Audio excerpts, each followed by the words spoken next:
Hello everyone, prelim booster series में एक बार फिर से आप सभी का स्वागत है। आरओ और एपीएस के सभी बच्चे जो भी यहाँ पर एग्जाम की प्रिपरेशन करना चाह रहे हैं, हमारे साथ यहाँ पर नए जुड़ रहे हैं, उनके लिए मैं बता दूं, देखिए ये सीरीज जो है आपको समीक्षा अधिकारी और अपर निजी सचिव दोनों के सिलेबस को यहाँ पर हम 100 दिनों में कंप्लीट करने जा रहे हैं, जिसमें हम यहाँ पर डेली बेसिस पे आपको टारगेट भी दे रहे हैं और वीकली बेसिस भी आपको टारगेट होते हैं, जिसके आधार पे आपको डेली यहाँ पर आपको शाम को 6 बजे हमें ज्वाइन करना है और उससे पहले यहाँ पर दिए गए टॉपिक को पढ़ के आना है। यहाँ पे हम क्वेश्चन आंसर के माध्यम से इसको पढ़ते रहेंगे, जिसमें दोनों ही चीजें आपके लिए हैं। एक तरफ हम यहाँ पे जीएस जीके को लेकर चल रहे हैं और दूसरी तरफ यहाँ पे करंट अफेयर्स के टॉपिक को भी। तो चलिए आज के सेशन में स्टार्ट करते हैं। आज का हमारा, जैसा आपको पता है, आज के टॉपिक क्या हैं। एशियन हिस्ट्री के अंतर्गत हम यहाँ पर मौर्य और मौर्योत्तर से रिलेटेड टॉपिक देखेंगे, उससे रिलेटेड क्वेश्चन देखेंगे, रिवीजन करेंगे और साथ ही साथ करंट अफेयर्स के अंतर्गत हम आर्ट एंड कल्चर, हिस्ट्री और आपके इंडियन सोसाइटी या सोशल इश्यूज से रिलेटेड जो मुद्दे यहाँ पे चर्चा के विषय हैं उनका रिवीजन करेंगे। तो चलिए देखते हैं आज का हमारा पहला प्रश्न। सभी लोग नोट डाउन जरूर कर लीजिएगा। एट द लास्ट सेशन के बताना है कि किसके कितने सही हुए हैं और कितने गलत हैं। चलिए देखते हैं पहला प्रश्न। यहां पर पहला क्वेश्चन है, सम्राट अशोक के राजा देशों के सबसे पहले विकूटन या डिसाइफर किसने किया था। ठीक है, एक तरीके से किसने सबसे पहले पढ़ा था या उसका यहाँ पर एक तरीके से उसके बारे में क्या जानकारी लिखी हुई है, उसको सबसे पहले एक तरीके से ट्रांसलेट किसने किया, जानकारी किसने दी। ए है जॉर्ज बुल, बी है जेम्स प्रिंसेप, सी है मैक्स मूलर और डी है विलियम जोन्स। तो ये चार ऑप्शन है। क्वेश्चन नंबर 1 का यहाँ पे राइट आंसर क्या होगा ये बताएं। देखिए यहाँ पे सम्राट अशोक की जो पहली कह सकते हैं कि खोज जरूर यहाँ पर जिसके द्वारा की गई थी, उसने यहाँ पर इसका डिसाइफर नहीं किया था, विकूटन नहीं किया था। ठीक है, तो सबसे पहले अगर हम देखें तो 1750 में यहाँ पर टी फैंथलर ने यहाँ पर दिल्ली में आपको अशोक स्तंभ यहाँ पर करने का मतलब है अशोक के यहाँ पे स्तंभों की खोज की थी 1750 में, लेकिन उसने पढ़ नहीं पाया था। पढ़ने का जो यहाँ पे श्रेय दिया जाता है या विकूटन जिसको हम कहते हैं या एक तरीके से ट्रांसलेशन आप कह सकते हैं, वो किया था जेम्स प्रिंसेप ने 1837 में। तो यहां पर आप इसको आंसर जो होगा क्वेश्चन नंबर पहले का सभी का आंसर अगर बी है तो यहां पे सही है, बी के अतिरिक्त अगर आपने कोई आंसर दिया है तो वो यहां पे गलत है। चलिए आते हैं क्वेश्चन नंबर 2 पे। दूसरा क्वेश्चन है, भारत के सांस्कृतिक इतिहास के संदर्भ में इतिवृत्तियों, राजवंशी इतिहासों तथा वीर गाथाओं को कंठस्थ करना निम्नलिखित में से किसका व्यवसाय था। ऑप्शन है, ए है श्रवण, बी है परिवारजक, सी है अग्रहारिक, डी है मागध। तो ये बताइए कि यहाँ पे जो विभिन्न कहानी, स्रोत, कह सकते हैं इतिवृत्त, राजवंशी इतिहास, ये कौन याद करता था, किसका इतिहास हो जो थे याद करके लोगों को आगे बताते चलना। ठीक है, तो यहाँ पर इससे रिलेटेड ये क्वेश्चन है, ए बी सी डी में इसका राइट आंसर यहाँ पे क्या होगा। चलिए जल्दी जल्दी सभी लोग यहाँ पे आंसर दीजिए। बाकी यहाँ पर मैं आंसर देने से पहले थोड़ा सा इसको बताते चलता हूँ। देखिए यहाँ पे जो अलग अलग यहाँ पे व्यक्ति हैं, जैसे श्रवण जो होते थे, श्रवण का जो काम होता था यज्ञ इत्यादि से रिलेटेड होता था, यज्ञ इत्यादि कराना होता था। परिव्राजक जो होते थे परिव्राजक एक तरीके से घूमने फिरने वाले लोग, यहाँ पर उनको हम परिव्राजक कहते थे। अग्रहारिक जो होते थे इनको कहते थे जो भूमि से संबंधित यहाँ पर लेखा जोखा इत्यादि रखना होता था, उनसे रिलेटेड यहाँ पर आपको काम होता था। तो चौथा कौन से बचे आपके मागध, और मागध का काम होता था ये सारा काम क्या, सांस्कृतिक इतिहास के संदर्भ में इतिवृत्तों, राजवंशी इतिहासों, वीर गाथाओं इत्यादि को कंठस्थ करने का काम मागध का था। तो ये चारों के यहाँ पे काम के बारे में हमने डिस्कस किया। तो क्वेश्चन नंबर 2 का राइट आंसर है डी, सभी लोग टिक कर लें। क्वेश्चन नंबर 3 पे आते हैं। भारतीय कला एवं पुरातात्विक इतिहास के संदर्भ में निम्नलिखित में से किसका सबसे पहले निर्माण किया गया था। ठीक है, ऑप्शन है, पहला है भुवनेश्वर स्थित लिंगराज मंदिर, बी है धौली स्थित शैलकृत हाथी, सी है महाबलीपुरम स्थित शैलकृत स्मारक, डी है उदयगिरि स्थित वाराह मूर्ति। तो बताइए इन चारों में से सबसे पहले किसको निर्मित किया गया, सबसे पहले किसका निर्माण किया गया या बनाया गया। ए बी सी डी में से इसका राइट आंसर क्या होगा। ए है, बी है, सी है या डी है, किसका यहां पर कौन सा राइट आंसर है। देखिए यहाँ पे भुवनेश्वर के अगर हम लिंगराज मंदिर की बात करें तो ये 1025 से लेकर 1040 की बात की जाती है, जिसे ययाति प्रथम के द्वारा यहाँ पर बनाया गया था। ठीक है, तो ये तो नहीं हो सकता है। ठीक है, या कह सकते हैं कि एक क्रम में हम देखना है, सबसे पहले हमें पता करना है, तो एक तो हमें ये पता है। ठीक है, दूसरा अगर हम देखें जैसे कि उदयगिरि की स्थित वाराह मूर्ति के बारे में कहा जाता है कि 250 से लेकर 400 400 ईस्वी 410 ईस्वी तक यहाँ पर आपको देखा जाए तो ये गुप्त काल में बनाया गया था, तो यहाँ पर ये भी नहीं हो सकता है। महाबलीपुरम की बात करें तो ये 7वीं 8वीं शताब्दी का बनाया हुआ है, जो कि पल्लवों के द्वारा बनाया गया है। और अगर हम धौली स्थित शैलकृत हाथी की यहां पर बात करते हैं तो ये आपको अशोक के शासनकाल के आसपास से बनाया गया था, करीब 250 ईसा पूर्व के आसपास। तो अगर हम स्थिति में यहां पर कालक्रमों को देखें तो सबसे अगर हम पहले की बात पूछी गई है तो यहां पे सबसे पहले आएगा अशोक, क्योंकि ये 250 ईसा पूर्व की बात की जा रही है। ठीक है, बाकी सभी हम देखें तो या तो ईस्वी में है या फिर उसके बाद की यहां पे घटनाएं हैं। तो इसलिए आपके क्वेश्चन नंबर 3 का जो राइट आंसर यहां पे होगा, थर्ड का बी होगा। तो जितने लोगों ने यहां पे बी के साथ आंसर गए हैं वो इसका सही आंसर है। चलिए क्वेश्चन नंबर 4 पे आते हैं। कलिंग युद्ध का विवरण हमें ज्ञात होता है, किससे ज्ञात होता है? ऑप्शन देख लेते हैं। ए है 13वें शिलालेख द्वारा, बी है रूमनदेह स्तंभ लेख के द्वारा, सी है वेनसांग के विवरण द्वारा, डी है प्रथम लघु शिलालेख के द्वारा। तो आसान सा प्रश्न है। क्वेश्चन नंबर 4 का इसमें राइट आंसर क्या होगा? ए, बी, सी, डी में।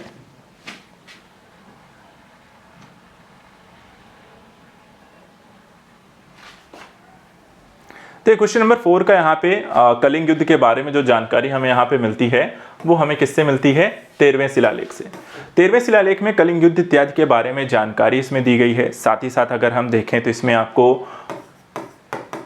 पड़ोसी राज्यों के बारे में भी आपको जानकारी मिलती है। इसके अलावा विभिन्न प्रकार के स्थितियों में हम देखें तो आपको पशु और मानव चिकित्सा इत्यादि के बारे में, मानव कल्याण आप कह सकते हैं, उससे रिलेटेड भी जानकारी आपको देखा जाए तो इसमें मिलती है। तो कलिंग युद्ध के साथ साथ आपको तो 3 चीजों की और इसमें जानकारी मिलती है जो आपको ध्यान रखना है। समटाइम आपको मान लीजिए कलिंग युद्ध ना पूछा जाए, 13वें शिलालेख को लेकर अन्य भी क्वेश्चन बन सकते हैं, लाइक कि पड़ोसी राज्यों का उल्लेख किस में मिलता है, तो 13वें शिलालेख में मिलता है। या फिर मानव कल्याण से संबंधित यहाँ पर आपको जानकारी किस में पूछी गई है या चर्चा है, जैसे कि मानव चिकित्सा, पशु चिकित्सा, लोक कल्याणकारी कार्य, ये भी आपको 13वें शिलालेख में ये सारी जानकारी आपको मिलती है। ठीक है, तो आंसर देख लीजिए, चौथे का ए है। ठीक है, यहां पर ये तीनों गलत है।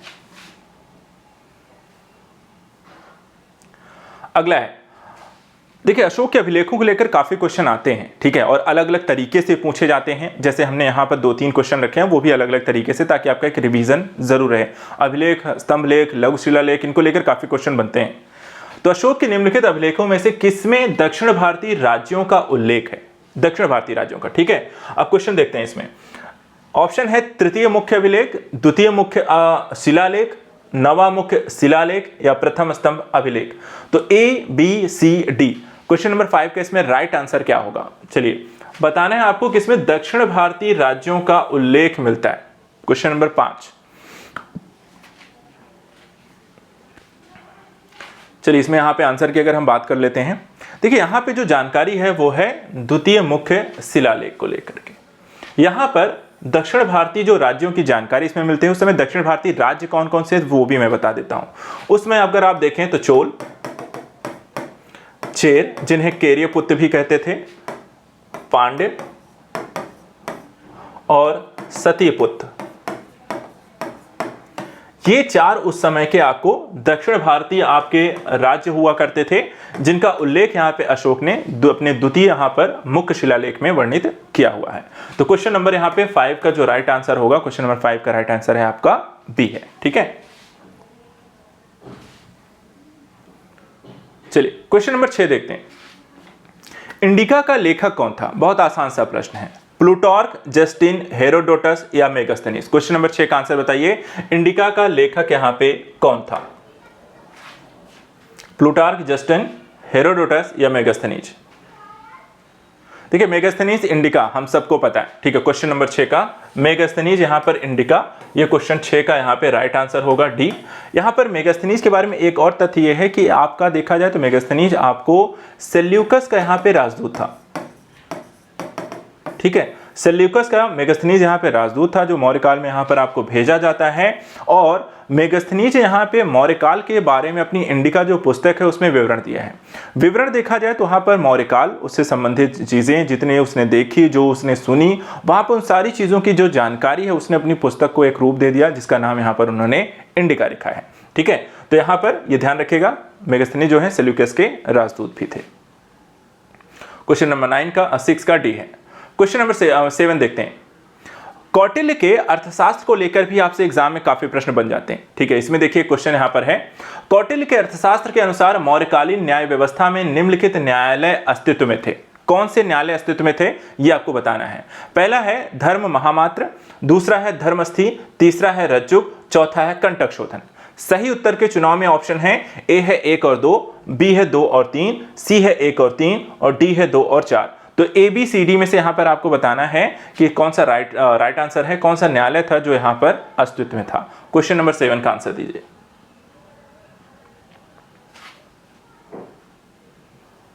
चलिए देखिए, यहाँ पे अर्थशास्त्र कौटिल्य के द्वारा जो लिखी गई है वो मौर्य काल के लगभग हर प्रकार की व्यवस्था, प्रशासनिक, सैन्य व्यवस्था, राजा के क्या यहाँ पे चरित्र होंगे, किस तरह की प्रशासनिक व्यवस्था होनी चाहिए, न्यायिक व्यवस्था कैसी होनी चाहिए, हर चीज़ों के बारे में उन्होंने काफ़ी डिटेल से सारी जानकारी वहाँ पर मिल जाती है। जिसमें न्यायिक व्यवस्था के बारे में जो वहाँ पर चर्चा की गई है उसमें 2 चीज़ें यहाँ पर मिलती हैं, 2 अलग अलग चीज़ें। ठीक है, एक है धर्मस्थी, जिसमें यहाँ पर देखा जाए जो दीवानी मामलों की यहाँ पर आपको सुनवाई करती थी। ठीक है, धर्मस्थी भी एक प्रकार का न्यायालय था जो दीवानी मामलों की सुनवाई करती थी। वहीं दीवानी मतलब कि विवाह इत्यादि, विच्छेद या उस तरह की आपकी जो समस्याएं होती हैं उनको। वहीं दूसरी जो होती थी उसे हम कहते हैं कंटक शोधन। कंटक शोधन जो होती थी वो फौजदारी मामले देती थी। ठीक है, फौजदारी मामले जैसे कि मारपीट को लेकर हो गया, हत्या हो गई, इस तरह की चीजें जो होती हैं तो वहां फौजदारी मामले हम कंटक शोधन के अंतर्गत देखते थे। तो यहां पर अगर आपका आंसर अगर हम सर्च आउट करें तो दूसरा और चौथा कहां पे मिल जाता है, डी पे। तो यहां पर क्वेश्चन नंबर 7 का जो राइट आंसर है इसमें कौन सा होगा, डी। धर्म महामात्र की बात करें तो यहाँ पर अशोक ने अपने शासन के 13वें काल में इनकी नियुक्ति की थी, जो कि विभिन्न प्रकार के धर्म के प्रचार, बौद्ध धर्म के इत्यादि के प्रचार के साथ साथ इनका काम होता था। विभिन्न धर्मों के मध्य जो एक प्रकार की विवाद इत्यादि होते थे उनका भी समाधान करना। वहीं दूसरी तरफ जो रज्जुक होते थे वो एक तरीके के राजस्व अधिकारी होते थे, जैसे इन्हें हम कह सकते हैं कि वर्तमान समय में आपको डीएम की जो व्यवस्था है उसी तरीके के यहाँ पे रज्जुक अधिकारियों की, एक तरीके राजस्व अधिकारियों की नियुक्ति अशोक के शासनकाल में ही की गई थी। चलिए नेक्स्ट क्वेश्चन देखते हैं। मौर्य काल में टैक्स को छुपाने यानी चोरी के लिए इनमें से क्या दंड दिया जाता था? ऑप्शन है ए मृत्युदंड, बी सामानों की कुर्की या जब्ती, सी कारावास, डी उपर्युक्त में से कोई नहीं।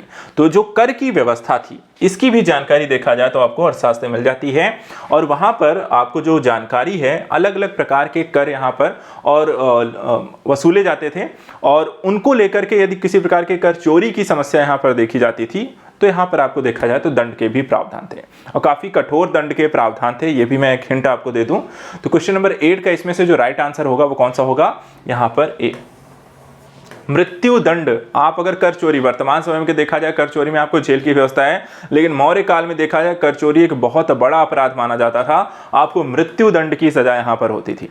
तो क्योंकि एक तरीके से देखा जाए जो राज्य की आय का मुख्य स्रोत हुआ करता था उस समय वो भी आपको कर होता था। ठीक है, टैक्स होता था, कर होता था, और देखा जाए तो अलग अलग तरीके के कर वसूले जाते थे, जो आपके उपज का भी हिस्सा हो सकता था, आपको बलि के रूप में भी हो सकता था, आपको यहाँ पर नगद भी हो सकता था, तो किसी अन्य अलग अलग तरीके से, लेकिन कर जरूर वसूला जाता था। तो ये क्वेश्चन नंबर 8 का राइट आंसर होगा यहाँ पे ए। क्वेश्चन नंबर 9 देखते हैं। साप्तांग सिद्धांत जो बहुत प्रचलित है, काफी यहां पर इंपॉर्टेंट रहता है, इसको लेकर एक क्वेश्चन है। निम्नलिखित में से राज्य के साप्तांग सिद्धांत के अनुसार राज्य का 7वां अंग कौन सा है? देखिए 7 तो हैं, अब उसमें ये अगर आपको नहीं पता है कि भाई पहला कौन सा है, चौथा, 7वां, ऐसे भी प्रश्न पूछ सकते हैं, आपको फंसाने के लिए हो सकता है, तो आपको एक क्रम इनका ध्यान रखना होगा। ठीक है, मोस्टली लोगों को याद भी रहता है। आई होप यहां पर आप सही आंसर देंगे। जनपद, दुर्ग, मित्र, कोश, तो यहां पर आपको बताना है 7वें नंबर पे कौन सा आता है, 7वां अंग कौन सा है। देखिए यहां पे एक श्रृंखला है, श्रृंखला में आपको लिख देता हूं, जैसे कि यहां पे सबसे पहले क्या होता था, राजा। ठीक है, दूसरा कौन से होते थे, अमात्य, फिर तीसरा इसमें आते थे जनपद, चौथे यहां पर होते थे दुर्ग, 5वें होते थे कोश, छठा होता था आपको दंड, और 7वां होता था आपका मित्र। तो यहां पर क्या पूछा गया, सप्तांग सिद्धांत के अनुसार 7वां अंक कौन सा है? तो 7वां यानी कि सबसे अंतिम कौन से होते थे यहां पर देखा जाए तो आपके मित्र हुआ करते थे। तो यहां पर आपको इसका आंसर देना है 9 का सी। तो जितने लोगों ने यहां पे सी आंसर किया है वो सबके सब सही हैं। क्वेश्चन नंबर 10 पे आते हैं। मौर्य काल में स्त्रियों की स्थिति के संबंध में निम्न से कौन सा कथन असत्य है, गलत है, ठीक है, वो पहचानना है। सत्य असत्य में कई बार लास्ट में यहां पर गलती कर जाते हैं, गलत पढ़ते हैं और उसका आंसर भी गलत करके आ जाते हैं। तो ऐसे क्वेश्चन पे ध्यान रखें, लास्ट वर्ड हमेशा सत्य असत्य वाले में नहीं है, यहां भी चूक हो जाती है, ऐसे क्वेश्चन गलत हो जाते हैं। ऑप्शन देखते हैं। पहला, स्त्रीवध को हत्या के समान माना जाता था। दूसरा, स्त्रियों को संपत्ति का अधिकार प्राप्त था। तीसरा, स्त्रियों को पुनर्विवाह की अनुमति प्राप्त थी तथा नियोग प्रथा भी यहां पे प्रचलित थी। और चौथा, वेश्यावृत्ति का प्रचलन नहीं था। तो ये 4 ऑप्शन है आपके पास, एक बताना है कि इसमें गलत कौन सा है। क्वेश्चन नंबर यहां पे 10 का राइट आंसर आपको देना है। देखा जाए स्त्रियों को लेकर के मौर्य काल की जो व्यवस्था थी, अपने आप में देखा जाए तो काफी पहले, एक प्राचीन काल में स्थिति भी देखें तो यहाँ पर आपको काफी व्यवस्थित थी, काफी हम कह सकते हैं कि आपको महिलाओं को भी यहाँ पर एक तरीके की आज़ादी थी, वो क्या करना चाहती हैं, किस तरीके की व्यवस्था में रहना चाहती हैं, हर तरीके की प्रक्रियागत चीज़ों को वहाँ पर उनको समाज में रहने और तरीके के आपको अधिकारों की एक स्थिति आपको देखने को मिलती है।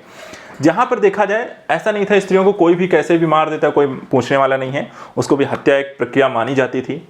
स्त्रियों को संपत्ति का भी अधिकार था। एक चीज जो सामाजिक स्तर पे हम देखते हैं, जो आगे चल करके आपको आधुनिक भारत में देखने को मिलती है, एक सामाजिक रूढ़ि, पुनर्विवाह जैसी चीजों की अनुमति नहीं थी, लेकिन यहां पर देखें मौर्य काल में पुनर्विवाह की भी आपको अनुमति आपको देखने को मिलती है, नियोग प्रथा आपको प्रचलित थी।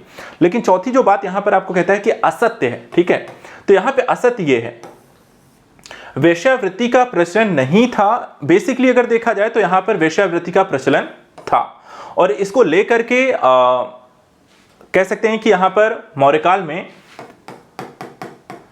गणिका अध्यक्ष की नियुक्ति भी की जाती थी। गणिका अध्यक्ष का यहाँ पे काम होता था कि वेश्यावृत्ति से संबंधित जो एक प्रकार का आपको कार्य प्रक्रिया है उस पर यहाँ पर उसके रिलेटेड कानून व्यवस्था उस पर नजर रखना, उस तरह की यहाँ पे क्रिया प्रक्रिया को देखना।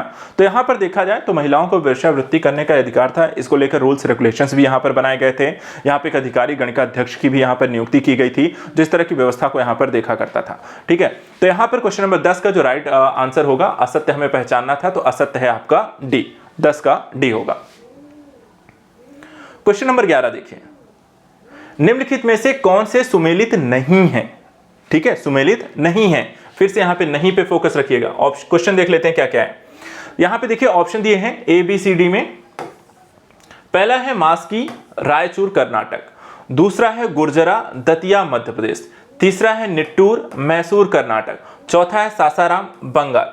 तो यहां पर आपको बताना है कि इसमें से कौन सा असत्य है, मतलब गलत सुमेलित है, नहीं है। यहां पे बताना है कौन सा सही सुमेलित नहीं है, तो एक गलत है। इसमें 11 का ए बी सी डी में से यहां पर कौन सा आंसर सही है? देखिए यहां पे इसका राइट आंसर हम सब जानते हैं। जब आप ये नाम सुनते हैं ना, सासाराम, सासाराम नाम सुन के ही आपको बंगाल की नहीं किसकी याद आती है? बिहार की। ठीक है, तो यहां पर इसका राइट आंसर 11 का होगा डी। एक और तथ्य मैं बता दूं, यहां पे सभी के सभी जो मास्की से लेके गुर्जरा निट्टूर सासाराम हैं, ये आपको अशोक के क्या हैं? अशोक के देखा जाए तो लघु शिलालेख हैं, स्तंभ लेख हैं, शिलालेख हैं। ठीक है, तो यहाँ पे ये सब के सब आपको अशोक के आपके मुख्य शिलालेखों की स्थिति है, मुख्य भी हैं, लघु भी हैं, आपको शिलालेखों की सारी की सारी यहाँ पर ये स्थिति है, सारे आपके शिलालेख हैं इनके। अगला देखिए क्वेश्चन नंबर 12, एक और सुमेलित करने को लेकर है। निम्नलिखित में से कौन सुमेलित नहीं है? फिर से सही आपको पहचानना है कौन सा सही सुमेलित नहीं है। ऑप्शन देख लेते हैं, सांची मध्य प्रदेश, सारनाथ उत्तर प्रदेश, रूमनदेई नेपाल की तराई और निगाली सागर बिहार। तो ये बताइए इसमें से कौन सा सही सुमेलित नहीं है, आपको बताना है। एक फैक्ट मैं यहां पर आपको बता देता हूं, ये सारे के सारे आपको ये भी अशोक से रिलेट करते हैं, और जैसा अभी हमने डिस्कस कहा कि अशोक के ये कौन से हैं? ये लघु शिलालेख है। ठीक है, लघु स्तंभ लेख भी यहां पर है। तो यहां पर क्वेश्चन नंबर आपके 12 का जो राइट आंसर इसमें से हमें पहचानना है, ए बी सी डी में से यहां पे कौन सा सही सुमेलित नहीं है। तो यहां पे देखिए सांची फेमस है। ठीक है, सांची के स्तूप आप जानते हैं मध्य प्रदेश में स्थित है। ठीक है, सारनाथ अशोक स्तंभ के बारे में आप जानते हैं, ये भी उत्तर प्रदेश में है। रूमनदेई आपको यहाँ पर देखा है, शिलालेख के बारे में जानते हैं, नेपाल की तराई में है। चौथा इसमें आपको गलत है, निगाली जो सागर है ये कहाँ पड़ता है? ये बिहार में नहीं पड़ता है, ये पड़ता है कपिलवस्तु में। ठीक है, और कपिलवस्तु आपका कहाँ है? नेपाल। तो ये भी आंसर आपका होगा 12 का। यहां पर कौन सा गलत है? डी यहां पर गलत होगा। चलिए क्वेश्चन नंबर 13 देखिए।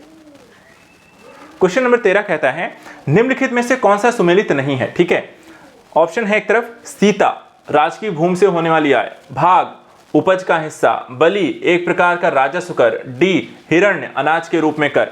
तो यहाँ पर बताना है कौन सा सुमेलित नहीं है। क्वेश्चन नंबर यहाँ पर 13 का आंसर आपको बताना है। चलिए जल्दी से फटाफट आप देखते हैं कितने लोग यहाँ पर इसका आंसर जानते हैं। क्वेश्चन नंबर 13 का राइट आंसर कौन सा है, ए, बी, सी या डी। एक चीज मैं यहाँ पर आपको हिंट दे दूं, ये सभी के सभी कर हैं, ठीक है, ये कर हैं। और ये कर जो होते थे आपको किस काल के हैं वो भी मैं बता दूं, तो मौर्य काल के हैं। मौर्य काल के अभी एक क्वेश्चन भी हमने देखा कि कर वसूले जाने, अगर कर कोई चोरी करता था तो उसको मृत्युदंड की सजा मिलती थी। अब यहाँ पे करों को लेकर ही क्वेश्चन है, यहाँ पे सारे के सारे कर की व्यवस्थाएं। अब चलिए मिलान करके देख लेते हैं यहाँ पर कौन सा सही या गलत है। सुमेलित नहीं है, हमें पता करना है ना। तो यहाँ पे देखिए सीता, सीता जो है यहाँ पे सही लिखा हुआ है कि जो राजकीय भूमि होती, जो राज्यों के पास होती थी, उस भूमि से जो होने वाली आय होती थी उसको यहाँ पे सीता बोला जाता था। भाग, भाग जो होता था यहाँ पर एक तरीके से देखा जाए आपके उपज का हिस्सा, अर्थात एक कर का भाग जो 1/6 भाग वसूला जाता था, आपको इसे हम भूमि कर भी कहते थे, ठीक है। भूमि कर होता था एक तरीके जो उपज के आपके छठे हिस्से के रूप में प्रयोग किया जाता था, इसे उपज भी यहां पर बोला जाता है, सॉरी भाग भी यहां पर कहा जाता है। तीसरा यहां पर बलि है। बलि जो होती है एक प्रकार का आपका राजस्व कर होता था जो कि सरकार द्वारा यहां पर आपसे वसूला जाता था। और चौथा जो यहां पर दिया हुआ है, ये तीनों देखा जाए आपके सही हैं, ए, बी, सी सही है। गलत जो है यहां पे हिरण्य है। हिरण्य जो है ये भी अनाज के रूप में कर के यहां पर देखा जाए लिया नहीं जाता था, कर होता था, हिरण्य भी एक प्रकार का कर है, लेकिन जो अनाज के रूप में नहीं लिया जाता था, अनाज के रूप में यहां पर ऑलरेडी एक ले लिया गया है, ठीक है।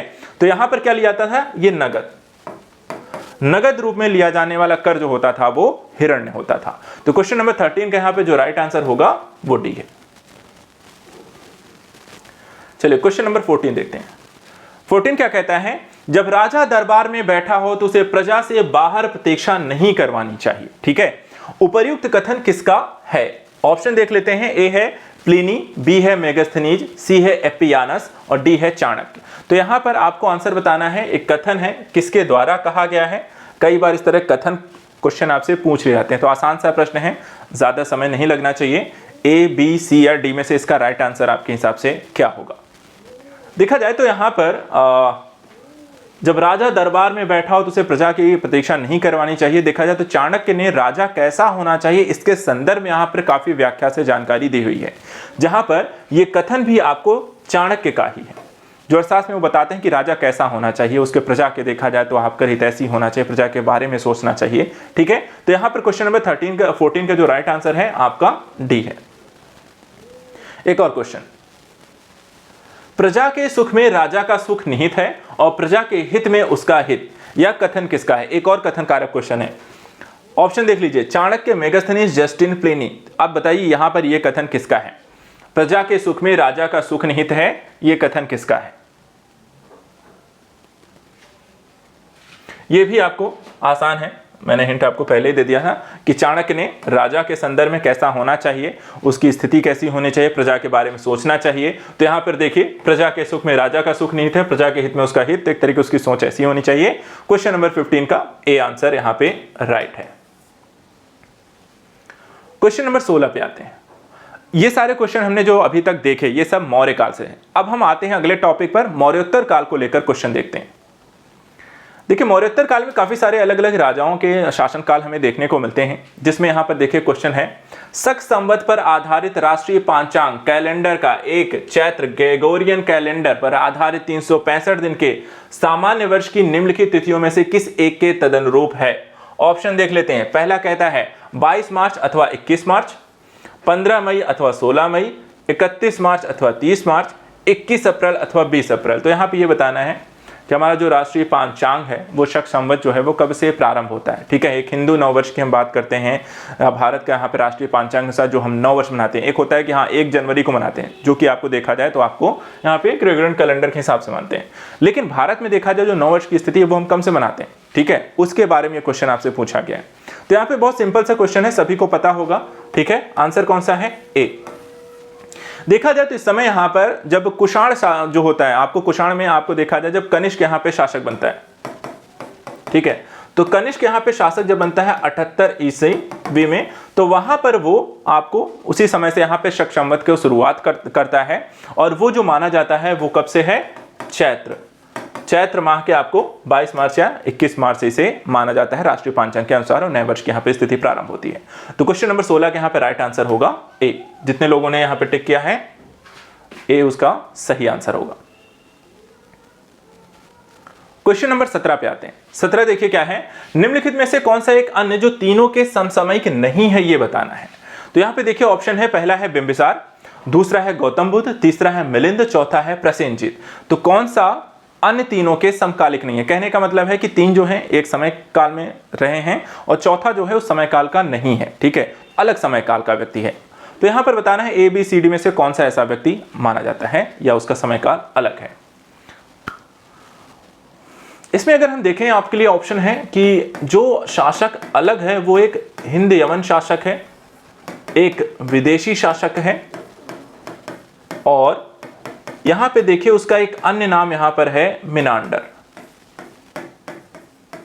ठीक है। तो यहां पे इसका आंसर कौन सा है, मिलिंद। मिलिंद को ही यहां पर हम मिनांडर कहते हैं, और ये हिंद एवं एक शासक है जो एक विदेशी शासक यहां पे माना जाता है। उसका समय काल जो है 165 ईस्वी के आसपास यहां पर देखने को मिलता है। तो यहां पर इनका जो शासन काल है 165 ईसा पूर्व की स्थिति के संदर्भ में अगर हम देखें तो यहां पर इसका जो राइट आंसर होगा वो कौन सा है, सी है। 17 का यहां पर आप लगाएंगे सी।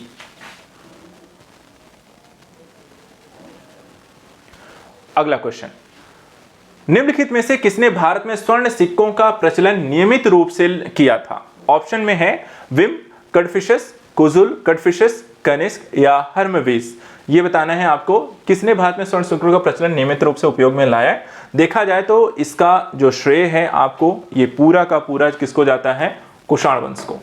कुषाण वंश एक ऐसा वंश रहा है जिसने क्या किया है कि आपको सबसे शुद्ध सोने के सिक्कों को चलाया। ये भी क्वेश्चन आपसे पूछा जाता है कि सबसे शुद्ध सोने के सिक्के किसने चलाए, तो कुषाण काल में यहां पर देखा जाए कुषाण वंश के द्वारा यहां पर चलाए गए। अब इसमें से अगर हम देखें तो कुषाण वंश से यहां पर ये सब यहां पर आपको संबंधित हैं, और इस यहां पर कुषाण वंश को यहां पे सबसे पहले जो शासक थे वो कौन से थे, आपको देखा जाए तो यहाँ पे कुजुल कडफिशस थे जो कि यहाँ पर 15 ईस्वी से लेकर के आपको 65 ईस्वी तक इन्होंने शासन किया। उसके बाद दूसरे आते हैं विम कडफिशस जो कि यहाँ पर 65 ईस्वी से लेकर 78 ईस्वी तक शासन करते हैं, और कनिष्क आता है जो 78 ईस्वी में, जिसके नाम पे यहाँ पे देखा जाए तो शक संवत की यहाँ पर एक शुरुआत भी होती है। और सबसे यहाँ पर देखा जाए शक्तिशाली शासक, यहाँ पर सबसे प्रभावशाली शासक भी आपको यहाँ पर कुषाणों का यहाँ पे कनिष्क को माना जाता है।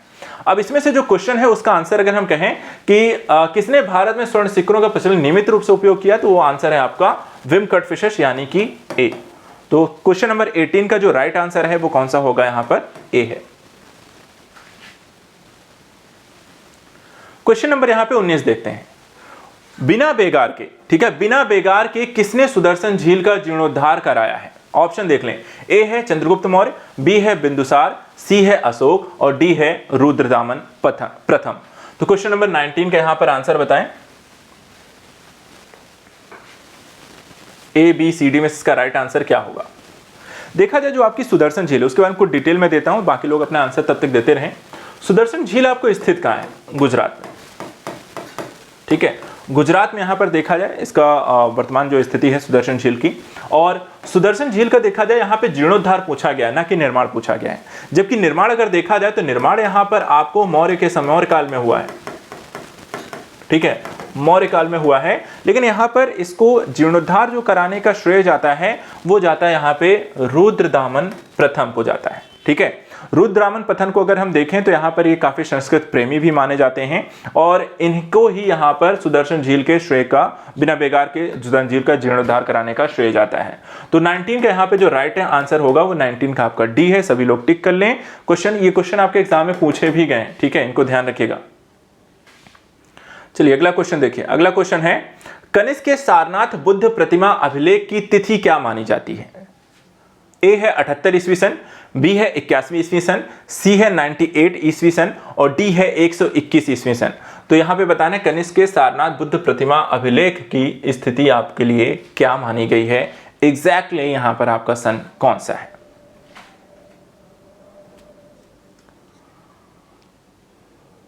देखिए यहां पे ए बी सी डी में इसका राइट आंसर जो है वो है आपका बी। कौन सा? 81 ईस्वी सन, ठीक है। 81वीं ईस्वी सन में कनिष्क देखा जाए तो यहाँ पर बुद्ध सारनाथ की बुद्ध प्रतिमा का यहाँ पर अवलोकन करते हैं। एक चीज़ और यहाँ पे ध्यान रखिएगा, एक क्वेश्चन हमेशा आता है कि गांधार कला शैली और मथुरा कला शैली को देखा जाए सबसे ज़्यादा यहाँ पर विकास काल कौन सा रहा है, तो ये भी आपको ध्यान रखना है, मथुरा व गांधार जो शैलियों का विकास हुआ है वास्तुकला के संदर्भ में, यहाँ पर ये भी आपको कनिष्क के शासनकाल में इनका तेजी से विकास आपको देखने को मिलता है।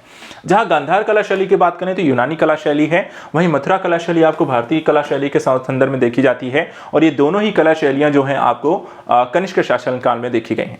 इन्हीं कला शैलियों में देखा जाए तो बुद्ध की कई सारी प्रतिमाओं को यहाँ पर बनाया गया है, और इसको लेकर के जो यहाँ पे जो क्वेश्चन उसका जो राइट आंसर यहाँ पर है आपका बी है, 81 ईस्वी सन को लेकर के। तो सभी लोग यहाँ पे इसे टिक कर लें। अगला क्वेश्चन देखिए, किस अभिलेख में रुद्रदामन प्रथम की विभिन्न उपलब्धियां यहां पर वर्णित हैं?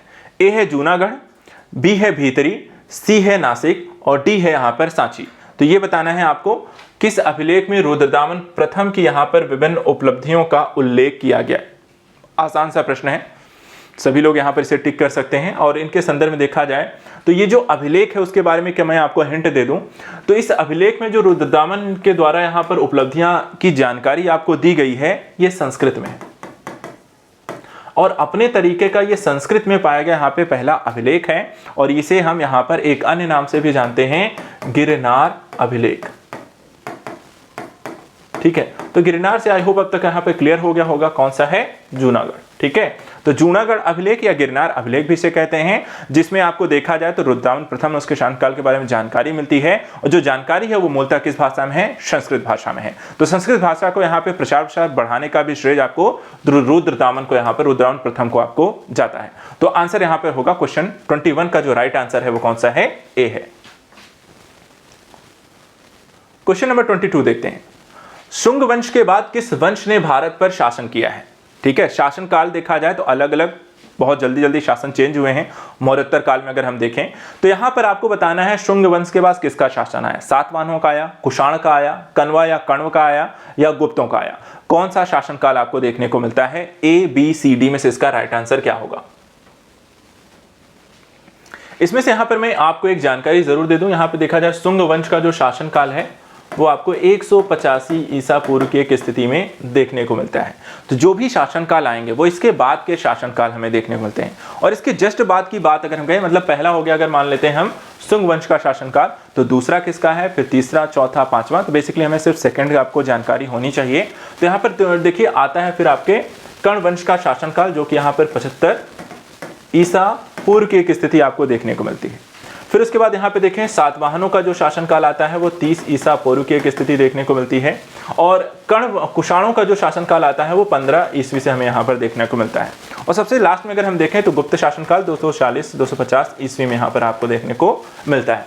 तो इस तरीके से जो कालक्रम आपको देखने को मिलतेगा, तो पहला आ गया शुंग हो गया, दूसरे यहाँ पर कर्ण हो गए, तीसरे सातवाहन हो गए, चौथे कुषाण हो गए, पांचवें यहाँ पे गुप्त हो गए। हमें यहाँ पे जस्ट जो पता करना था उसका आंसर अगर हम देखें तो शुंग वंश के बाद किस वंश का शासन आया, तो यहां पर आपको लगाना है सी आंसर, कर्ण वंश का। ठीक है, 75 ईसा पूर्व में। तो सभी लोग इसे टिक कर लीजिए। 22 का यहां पर राइट आंसर होगा सी।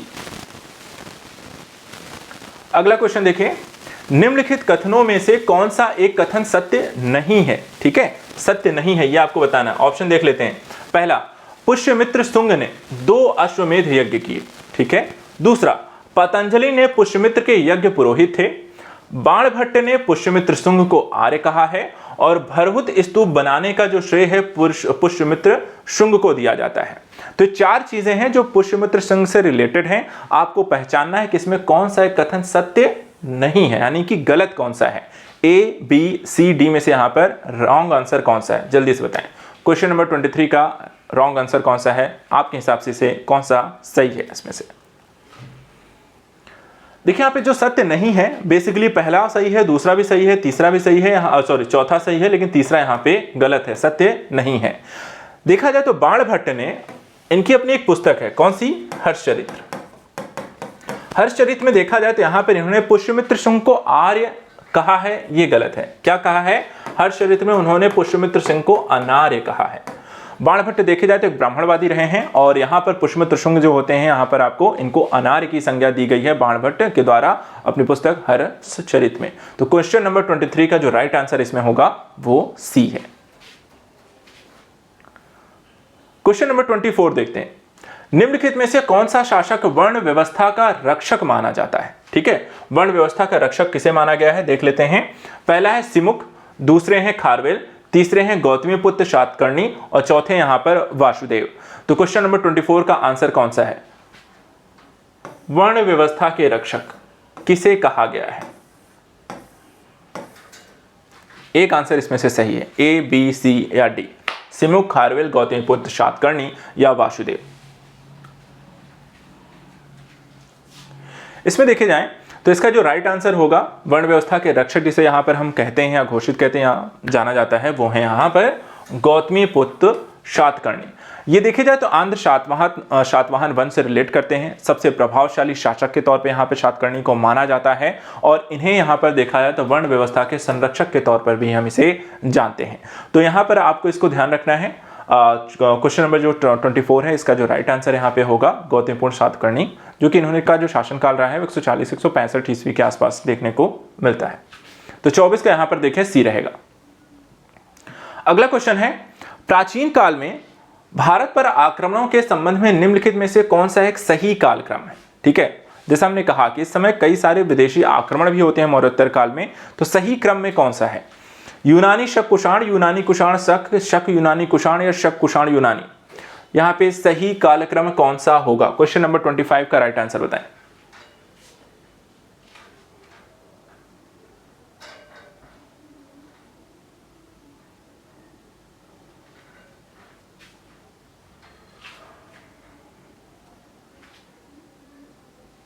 ए बी सी डी में इसका राइट आंसर क्या होगा? Question number 25।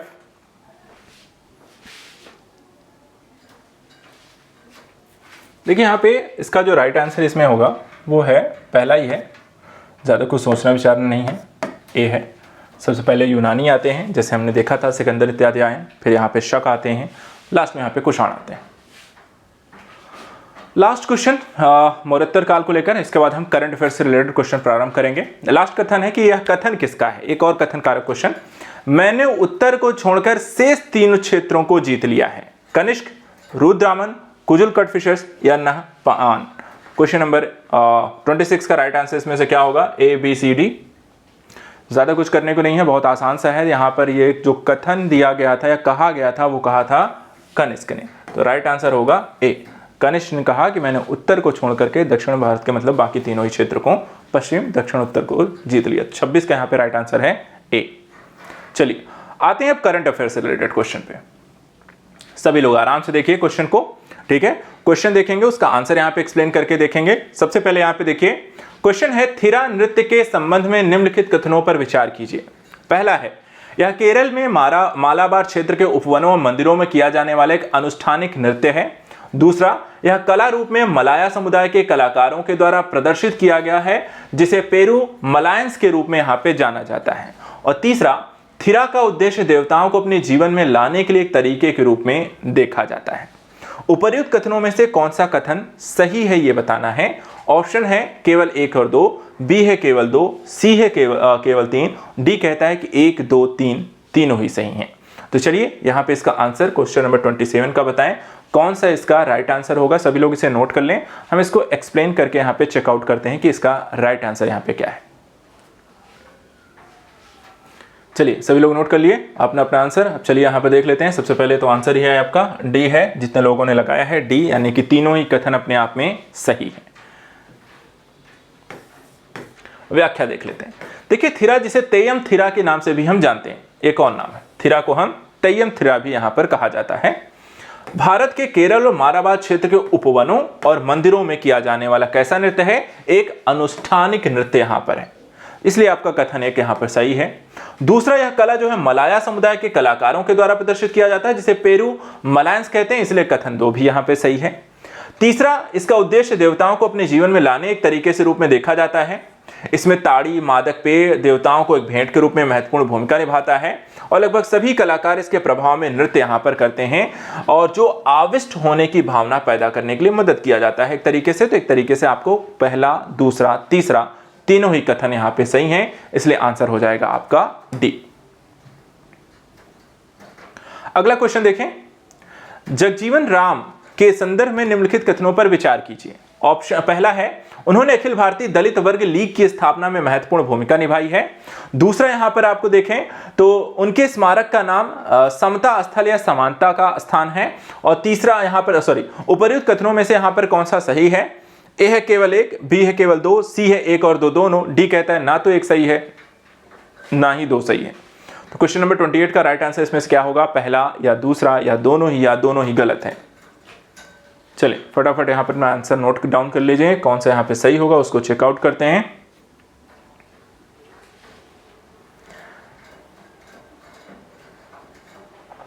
देखिए यहां पे इसका राइट आंसर है आपका सी है, ठीक है, यानी कि एक और दो दोनों।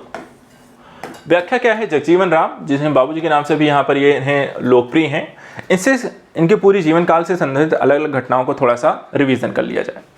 इनका जन्म देखा जाए, देखिए जो करंट के क्वेश्चन हैं इनके काफ़ी पूछे जाने के चांसेस बढ़ जाते हैं, क्योंकि किसी न किसी कारण एक तो इतिहास का है, आर्ट एंड कल्चर का है, प्लस यहाँ पे करंट में है, तो इनके क्वेश्चन आने की संभावना बढ़ जाती है। प्लस जीएस का तो हम रिवीजन कर ही रहे हैं, इसलिए इन्हें अच्छे से डिटेल से पढ़ लीजिए। इनका जन्म जो है 5 अप्रैल 1908 को बिहार के चंदवा में एक दलित परिवार में हुआ, ठीक है। 1931 में देखा जाए तो भारतीय राष्ट्रीय कांग्रेस के सदस्य यहां पर बन जाते हैं। 1934-35 में अछूतों के समानता हेतु समर्पित संगठन ऑल इंडिया डिप्रेस्ड क्लासेस के लीग की स्थापना में इन्होंने महत्वपूर्ण भूमिका निभाई, कथन एक सही है। वह सामाजिक समानता, दलित वर्गों के लिए समान अधिकारों के हिमायती रहे हैं। 1935 में हम देखें तो उन्होंने हिंदू महासभा के एक अधिवेशन में प्रस्ताव दिया कि पीने के पानी के कुएं और मंदिर अछूतों के लिए यहां पर खुले रहें। 1935 में देखें तो बाबूजी रांची में हैमंड आयोग के सामने उपस्थित हुए और पहली बार दलितों के लिए मतदान के अधिकार की मांग भी की। ब्रिटिश शासन के खिलाफ भारत छोड़ो आंदोलन से जुड़ी उनकी राजनीतिक गतिविधियों के लिए 1940 के कह सकते हैं दशक के शुरुआत में 2 बार यहां पर जेल भी भेजा गया। जब अंतरिम सरकार का गठन हुआ तो जगजीवन राम यहां पर इसके सबसे युवा मंत्री बने और 6 जुलाई 1986 को नई दिल्ली में उनका निधन यहां पर हो गया। उनके स्मारक का नाम समता स्थल या समानता का स्थल रखा गया है, इसलिए यहां पे कथन 2 आपका सही है। तो यह है क्वेश्चन नंबर आपका 28 का आंसर होगा सी। चलिए क्वेश्चन नंबर 29 देखते हैं। यहां पे देखिए एक तरफ पर्यटन स्थल है, ठीक है, जो कि ऐतिहासिक सांस्कृतिक स्थल है, दूसरी तरफ यहां पर इनकी स्थिति है, इनका यहां पर मिलान करना है। तो पहला है तवांग मठ अरुणाचल प्रदेश, कामाख्या मंदिर ओडिशा, नोहक कलाईकाई जलप्रपात त्रिपुरा और जोकोउ घाटी नागालैंड। तो यहां पर आपको बताना है इसमें से कौन सा यहां पर सही है, सुमेलित है। पहला है केवल 1 युग्म, दूसरा कहता है केवल 2 युग्म, केवल 3 युग्म या 4 युग्म। चारों सही है या यहां पर इसमें से कोई 1, 2 या 3 सही है? इसका आंसर दीजिए। क्वेश्चन नंबर 29 का राइट आंसर क्या होगा? ए, बी, सी या डी?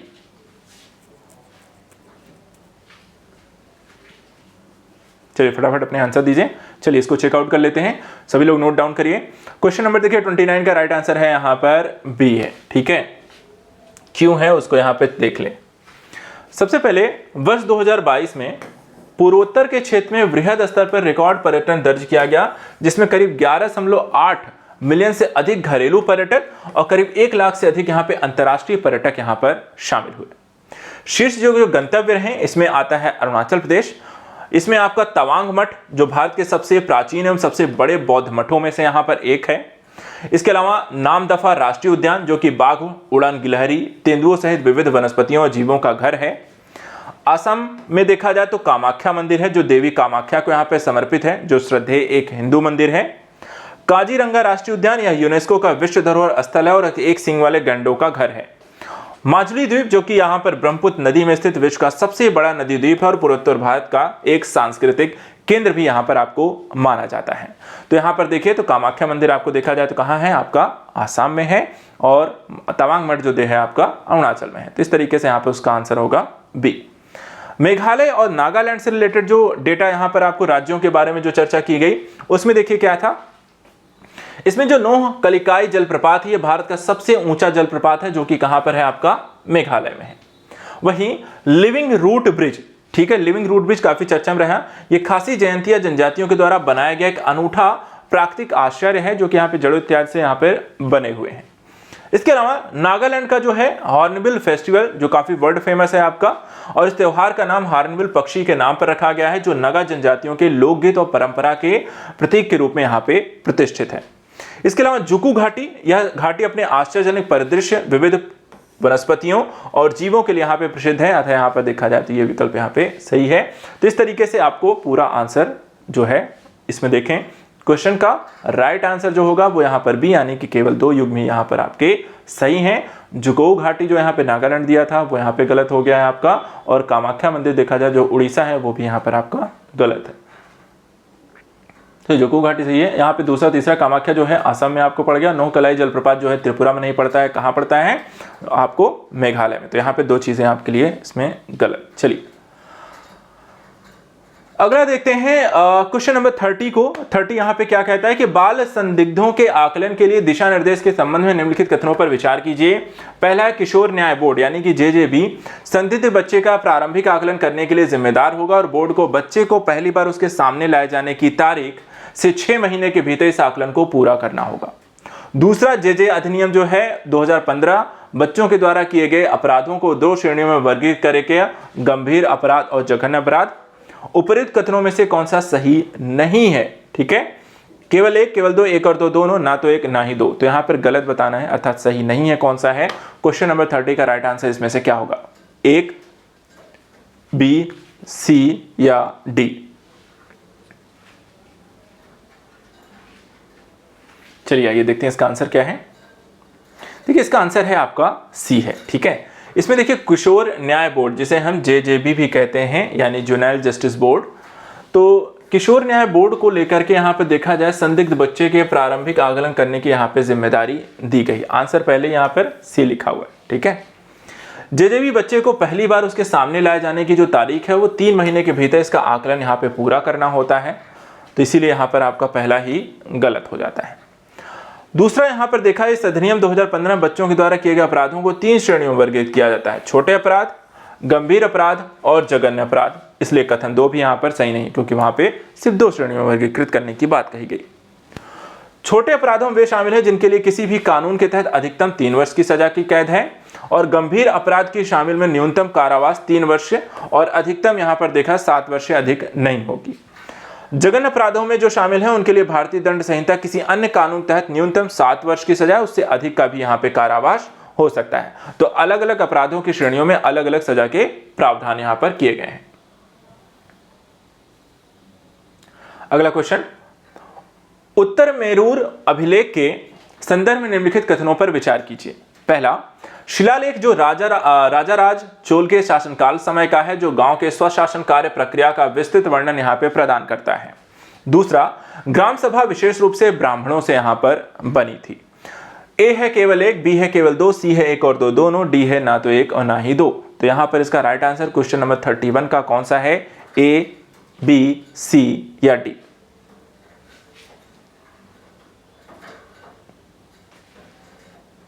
चलिए ये देखते हैं क्वेश्चन नंबर 31 का। सभी लोग यहाँ पे अपना अपना आंसर नोट डाउन कर लें। हम इसका आंसर यहाँ पे जो भी है आप दे सकते हैं।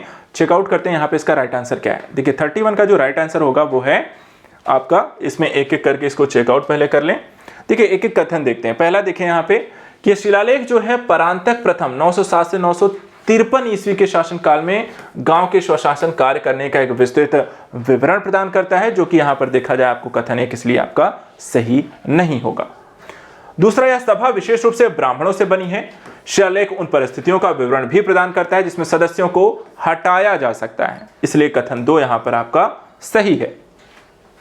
सभा की सदस्यता जमींदार ब्राह्मणों के छोटे उपवर्ग तक ही सीमित थी, कोई वास्तविक चुनाव की व्यवस्था यहां पे नहीं थी, और सदस्यों को ड्रा के माध्यम से उम्मीदवारों की योग्य समूह में यहां से चुना जाता है। शिलालेखों में सभा के भीतर विभिन्न समितियों, उनकी जिम्मेदारियों, सीमाओं का भी यहाँ पर वर्णन किया गया, और इस समितियों का जो कार्य होता है 360 दिनों तक यहाँ पर चलाया जाता था, जिसके बाद सदस्यों को सेवानिवृत्त होना पड़ता था। तो यहाँ पर आप देखिए केवल 2 सही है, अर्थात आंसर होगा आपका बी आंसर है। जितने लोगों ने टिक किया है बी, वो यहाँ पर सही है।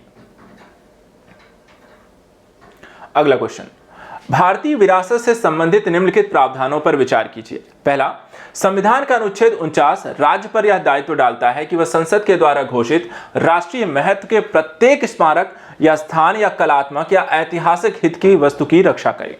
दूसरा, प्राचीन स्मारक एवं पुरातत्व स्थल और अवशेष अधिनियम AMASR अधिनियम 1958 प्राचीन तथा ऐतिहासिक इमारतों एवं पुरातात्विक स्थलों और राष्ट्रीय महत्व के अवशेषों का संरक्षण का प्रावधान करता है।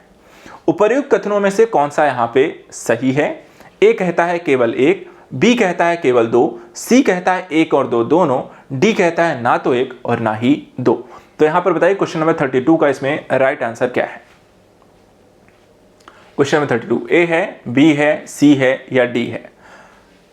देखा जाए ये हालिया घटनाक्रम है, चर्चा का विषय रहते हैं। अलग अलग देखा जाए टॉपिक ऐसा भी नहीं है कि कहीं से भी आपको है, आपको कुछ भी जो चर्चा का विषय इतिहास से रिलेटेड है हम वही उसी को डिस्कस कर रहे हैं। चलिए देखते हैं इसमें आंसर है सी। क्यों है उसको देख लेते हैं।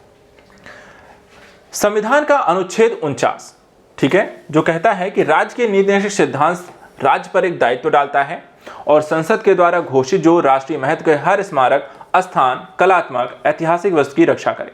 तो यहां पर कथन एक यही बात कर रहा था, इसलिए सही है। दूसरा कहता है कि प्राचीन स्मारक एवं पुरातात्विक स्थल और अवशेष अधिनियम 1958 प्राचीन ऐतिहासिक स्मारकों, पुरातात्विक स्थलों, राष्ट्रीय महत्व के अवशेषों के संरक्षण, पुरातात्विक खुदाई के नियमन, मूर्तियों, नक्काशियों, अन्य सामान्य वस्तुओं के संरक्षण प्रदान करता है। कथन दो भी सही है, अर्थात एक और दो दोनों ही सही हैं, इसलिए आंसर हो गया सी।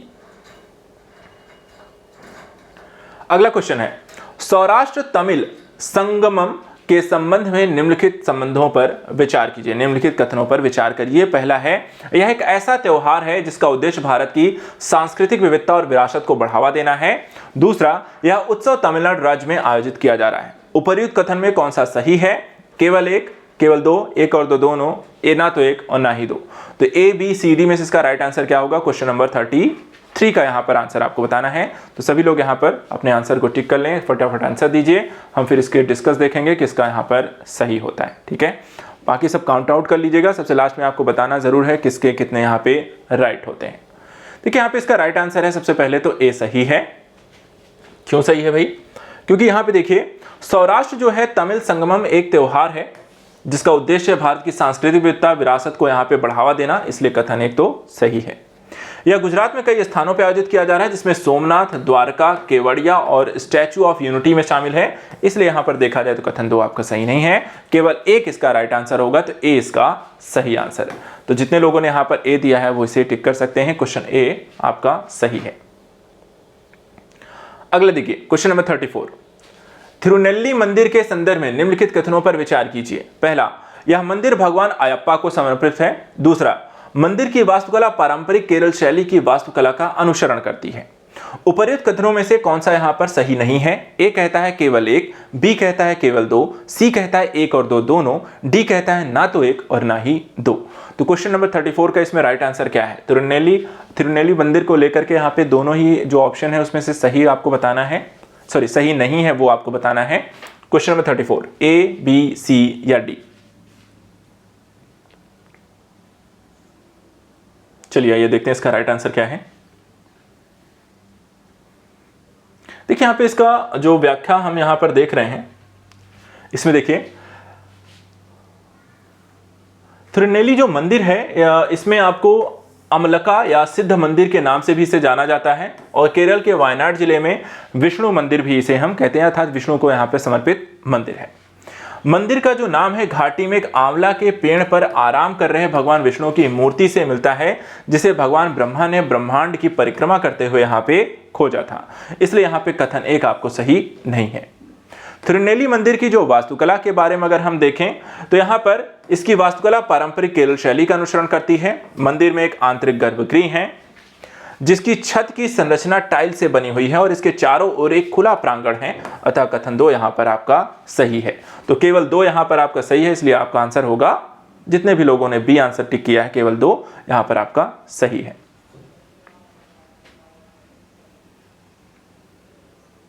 अगला क्वेश्चन 35, पुष्करालू महोत्सव के संदर्भ में निम्नलिखित कथनों पर विचार कीजिए। पहला, यह उत्सव प्रत्येक 12 वर्ष के अंतराल पर मनाया जाता है। दूसरा, इस पर्व की शुरुआत बृहस्पति ग्रह के एक राशि से दूसरी राशि में जाने से होती है। और तीसरा, उत्सव के दौरान भक्त विभिन्न पवित्र नदियों में जाकर यहाँ पर डुबकी लगाते हैं। उपर्युक्त कथनों में से कौन सा सही है? केवल एक और तीन, केवल एक और दो, डी 1 और 2, 3 तीनों ही यहाँ पर आपको सही हैं। तो एक तो महोत्सव है पुष्करालु महोत्सव। अलग अलग देखे जाए तो महोत्सवों को लेकर भी उससे जुड़े हुए कथानक, घटनाएं, कालक्रम, क्वेश्चन आपसे बन जाते हैं। तो यहाँ पर ये भी आपसे क्वेश्चन है 35 का। सभी लोग यहाँ पे अपना अपना आंसर टिक कर लें। हम इसकी व्याख्या करके इसके आंसर को समझने का प्रयास करते हैं।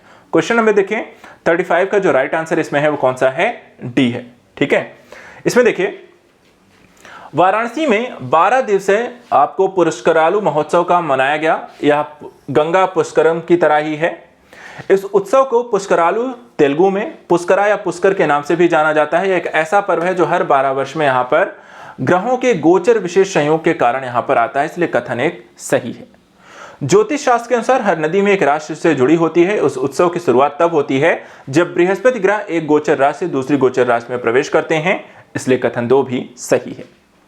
उसके बाद पुष्करालु को सबसे पवित्र अवधियों में से एक माना जाता है जब भक्त पवित्र डुबकी लगाने के लिए विभिन्न पवित्र नदियों में जाते हैं, इसलिए कथन 3 भी सही है। इसलिए 1, 2 और 3 तीनों ही सही हैं, तो आंसर हो गया आपका डी। चलिए, तो आज का सेशन हो गया यहाँ पे समाप्त।